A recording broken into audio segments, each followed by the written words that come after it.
പൊതുജനമെന്ന നിലയ്ക്ക് വയനാട്ടിലെ പ്രശ്നത്തെ താങ്കൾ എങ്ങനെയാണ് കണ്ടുവരുന്നത്? സ്വപ്നം കണ്ട വീട് തകർന്ന കൂടപ്പിറപ്പുകളെ നഷ്ടപ്പെട്ട് നാണം മറയ്ക്കാൻ തുണി മാത്രം അവശേഷിച്ചുകൊണ്ട് അവര് ദുരിതാശ്വാസ ക്യാമ്പിൽ കടക്കുമ്പോൾ അവരുടെ വായിന്റെ താഴെ മൈക്ക് കൊണ്ടുവച്ച് അവർ മറക്കാൻ ശ്രമിക്കുന്ന കാര്യങ്ങളെ ഓർമ്മിപ്പിച്ചുകൊണ്ട് കരയിപ്പിക്കുന്ന കാര്യങ്ങൾ ക്ലോസപ്പിൽ സിനിമാറ്റിക് ഷോട്ട് എടുത്ത് ലൈവിലിട്ട് TV ചാനലിൽ റേറ്റിംഗ് കൂട്ടുക എന്നല്ലാതെ വേറെ എന്തുദ്ദേശമാണോ തന്നെ പോലുള്ള മാധ്യമ പ്രവർത്തകർക്കുള്ളത്?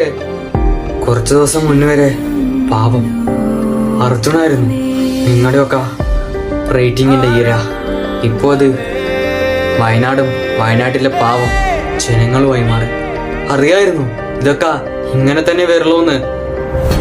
ഈ മാധ്യമ പ്രവർത്തകർ ഇങ്ങനെ വാർത്തകളെയും മാധ്യമധർമ്മത്തെയും വ്യാപാര ത്രാസിലിട്ട് തൂക്കുമ്പോൾ ഈ മാധ്യമങ്ങൾ കണ്ട് വാർത്തകൾ വിശ്വസിക്കുന്ന കാണികളുടെ കണ്ണ് രണ്ടും കറുത്ത തുണി വെച്ച് മറയ്ക്കുകയല്ലേ ചെയ്യുന്നത്?